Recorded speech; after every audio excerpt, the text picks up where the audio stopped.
Many stories surround the Taj Mahal. The most shocking is this. People say Emperor Shah Jahan cut off the hands of his master builders so that no one could ever make another wonder like it. Is this true or just a tale?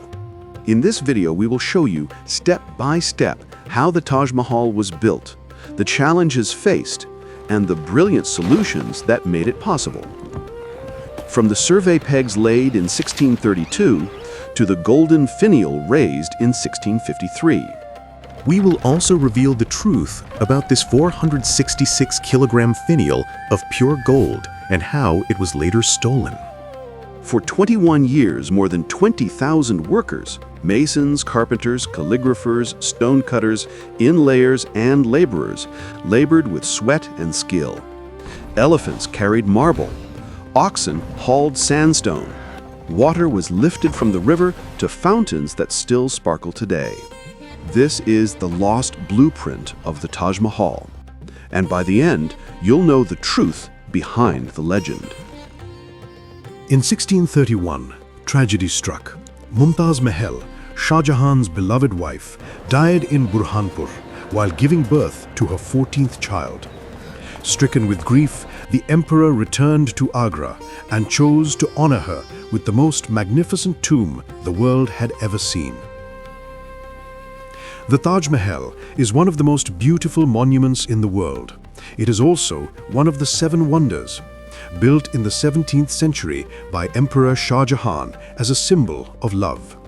This was not just a tomb, it was to be a palace of memory. The site was chosen on the right bank of the Yamuna River. It was not empty farmland. The land belonged to Raja Jai Singh, who gifted it to the emperor. The riverfront gave beauty and cooling breezes, but it also brought danger. The soil was soft and wet, not the kind that could easily bear the weight of millions of kilograms of stone. Could such fragile ground really carry a wonder of the world? Architects, likely led by Ustad Ahmad Lahori, drew the first plans. They laid ropes north to south, east to west, making a perfect cross in the soil. This axis would guide every wall, every tree, every fountain. Even the mosque to the west and the Jawab, the echo building to the east, would follow this symmetry. At this moment, the blueprint for eternity was set.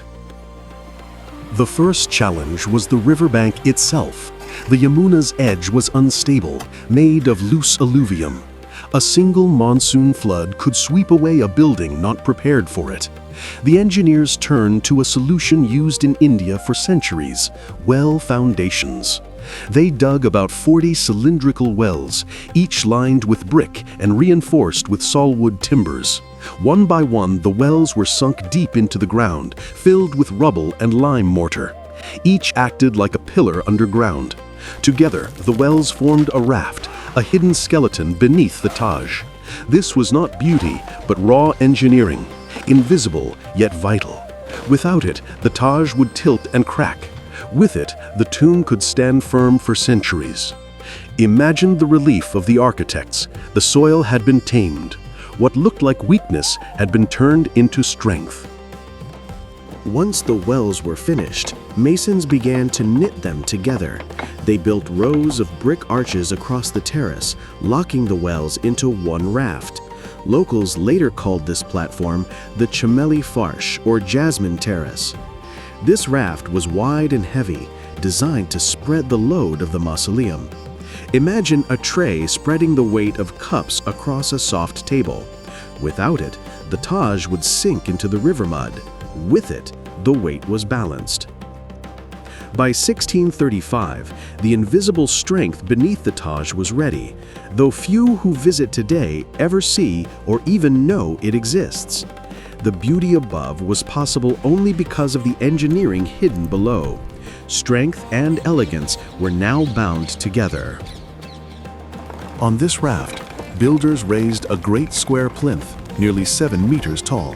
Its heart was filled with brick and rubble, bound with lime mortar. On the outside, it was faced with red sandstone and edged with white marble. Small drainage holes, scuppers, were built to let rain escape. This plinth was not just a base, it was a stage, lifting the white mausoleum above the gardens and the floods. Could this platform really carry the weight of eternity? By now, visitors would already see a massive red and white platform by the river, guarded by ramparts and walls.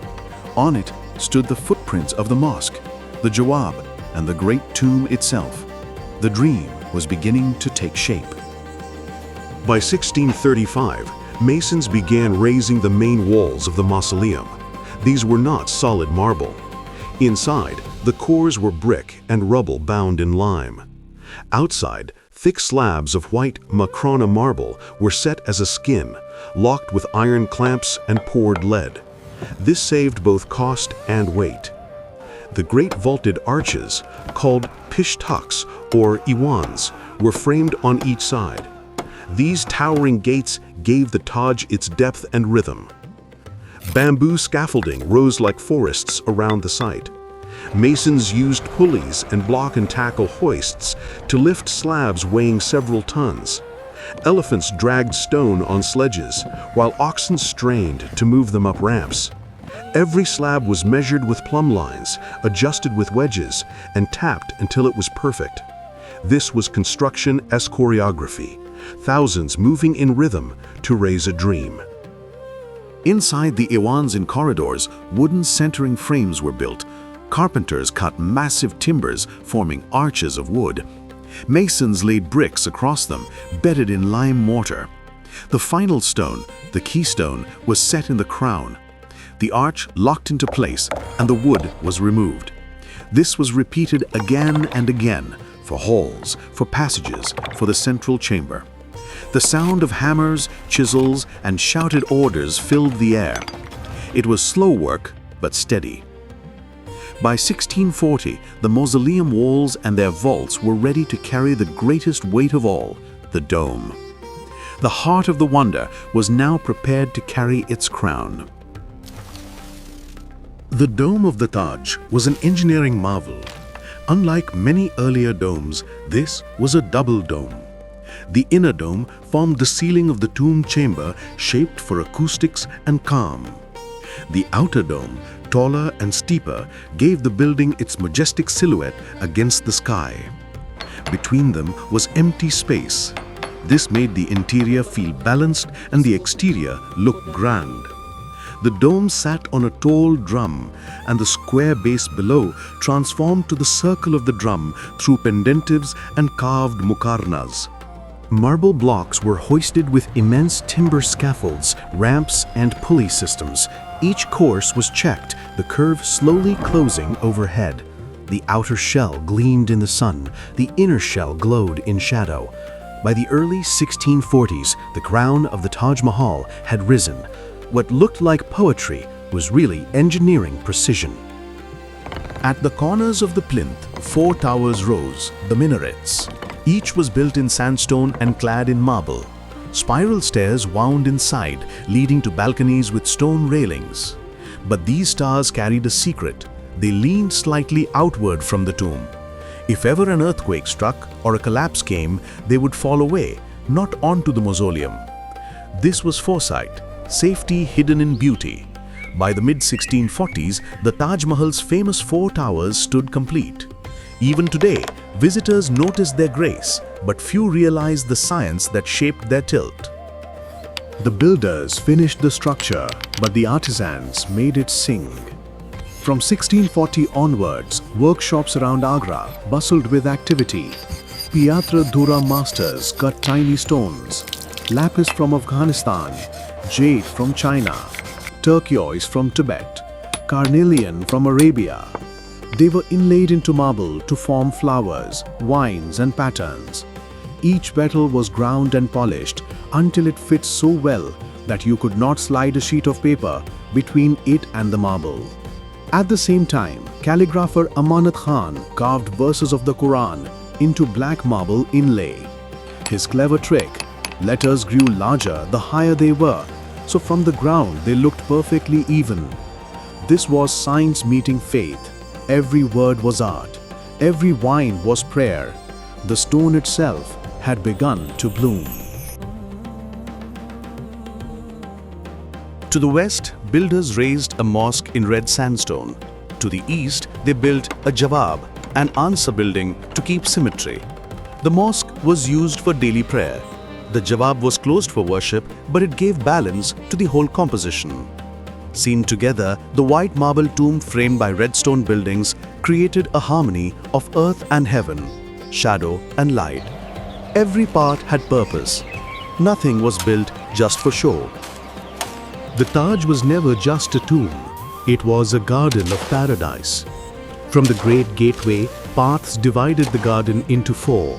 Each quarter was divided again, making 16 plots filled with flowers and fruit trees. In the center stretched a long reflecting pool, mirroring the dome. The water system was ingenious. Water was lifted from the Yamuna by bullocks turning Persian wheels. It was stored in tanks, then carried in underground channels. Beneath each fountain was a hidden copper pot. The pot equalized the pressure so that all jets rose the same height. Even today, engineers admire the system for its simple genius.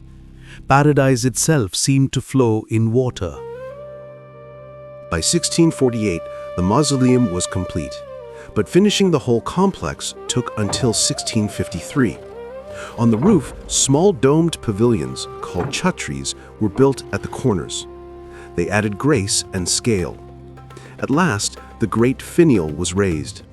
Made of gilded metal, it combined a crescent moon and a spire, symbol of heaven touching earth.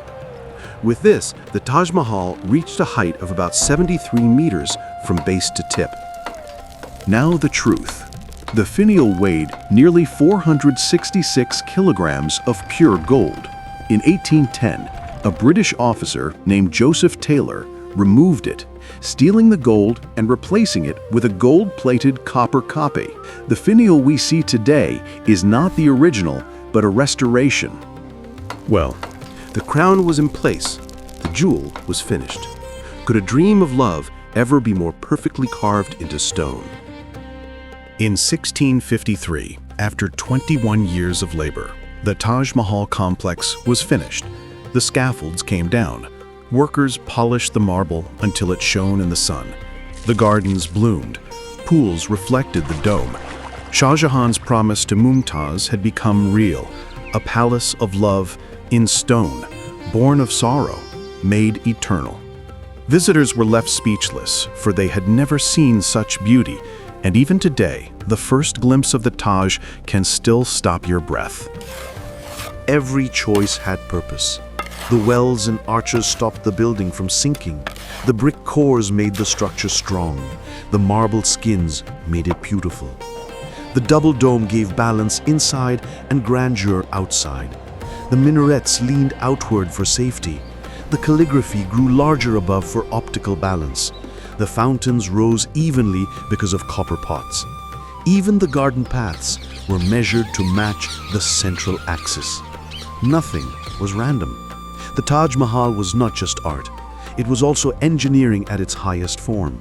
Behind every graceful line was a decision of genius. And now the story, told in whispers. Did Shah Jahan cut off the hands of his workers? Historians searched. No document, no record, no proof. The story is a myth, spread for drama, but not rooted in fact. The truth is different. The builders were not punished, they were honored. Their names are not all known, but their work still speaks. The Taj Mahal stands not as a monument of cruelty, but as a gift of love and genius, glowing white after 4 centuries. Myths fade, stone endures.